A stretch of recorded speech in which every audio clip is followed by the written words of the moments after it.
धूप की हल्की किरणें सुबह के कुहासे को चीरते हुए छोटे से कस्बे रतनपुर की गलियों में उतर रही थीं। वही रतनपुर जहां जिंदगी साधारण थी, पर सपनों की उड़ान हर दिल में कुछ ज्यादा ही ऊंची।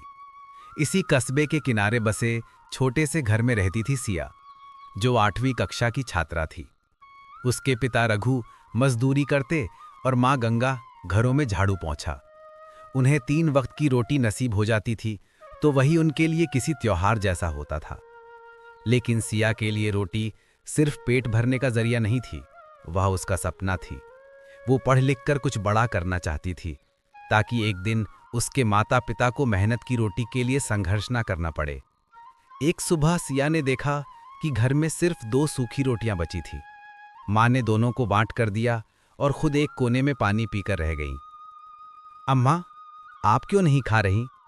बिटिया, भूख लगी नहीं तो चिंता ना कर। सिया समझ गई कि माँ झूठ बोल रही हैं। उसके गले में एक गांठ सी बन गई। उसने अपनी आधी रोटी माँ को देने की कोशिश की, पर माँ के माथे की जिद उसके हाथों की कोमलता को डांटते हुए बोली, ये तुम्हारी उम्र पढ़ने लिखने की है, कमजोर हुई तो कैसे चलेगा।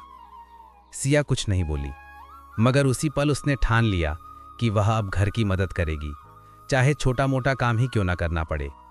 रोटी जो इतनी आसान लगती है, उसकी इतनी कीमत वह पहली बार महसूस कर रही थी।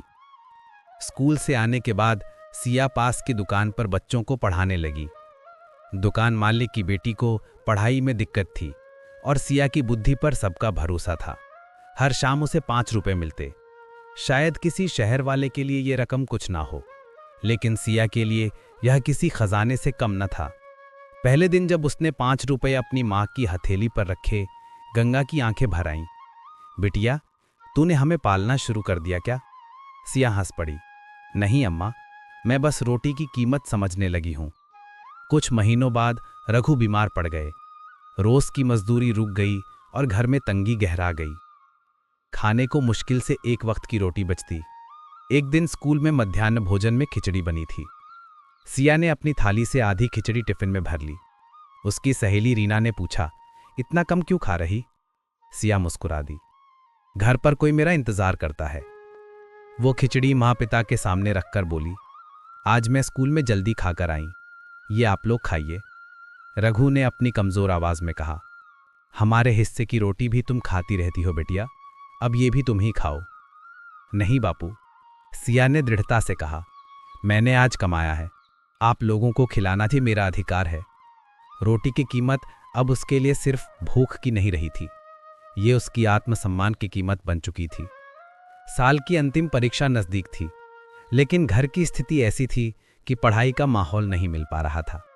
माँ काम के बोझ से थक जाती, पिता बीमारी से कमजोर थे और सिया को घर की देखभाल और अपनी पढ़ाई दोनों संभालनी पड़ती थी। एक रात जब वह पढ़ रही थी, पेट में भूख से दर्द उठ रहा था।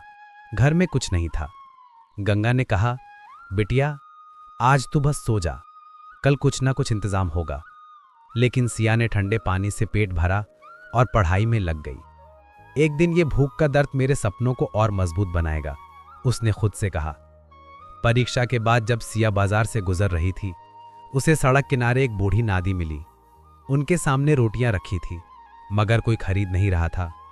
दादी ने धीमी सी आवाज में कहा, बिटिया रोटी ले ले, 2 रुपए में दे दूंगी। सिया ने अपनी जमा की हुई 20 रुपए की पूंजी निकाली और बोली, दादी 4 रोटियां दे दीजिए। दादी ने रोटियां दी, फिर उसकी ओर देखते हुए बोली, तू झूठ मत बोलियो, तू भूखी लग रही है, 2 और ले जा। सिया ने सिर झुका लिया। दादी, मेरे घर में भी कोई भूखा इंतजार कर रहा है। दादी मुस्कुरा दी, रोटी की कीमत मैं क्या बताऊं बिटिया, यह पेट से ज्यादा दिल से जुड़ी होती है। उस दिन पहली बार सिया समझी कि रोटी सिर्फ गेहूं का गोल टुकड़ा नहीं, ये रिश्तों को जोड़ने वाली डोर है, किसी के जीवन की मेहनत का प्रतीक, किसी के प्रेम का स्वाद और किसी के संघर्ष की कहानी। कुछ महीनों बाद परीक्षा के परिणाम आए। सिया पूरे स्कूल में प्रथम स्थान पर आई। मुख्याध्यापक ने उसे मंच पर बुलाकर कहा, सिया जैसी बच्चियां हमारे स्कूल की शान है। इसने कठिन परिस्थितियों में भी मेहनत नहीं छोड़ी।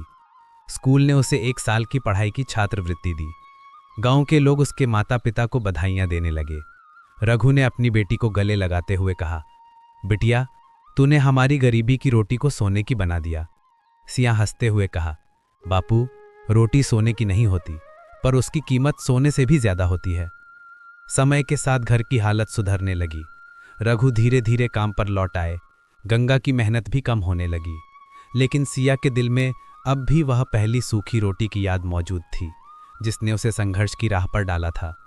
एक शाम जब परिवार साथ बैठकर गर्म रोटियां खा रहा था, सिया ने रोटी को देखते हुए सोचा, रोटी की असली कीमत भूख में नहीं, बल्कि मेहनत, प्यार और सपनों में छिपी होती है।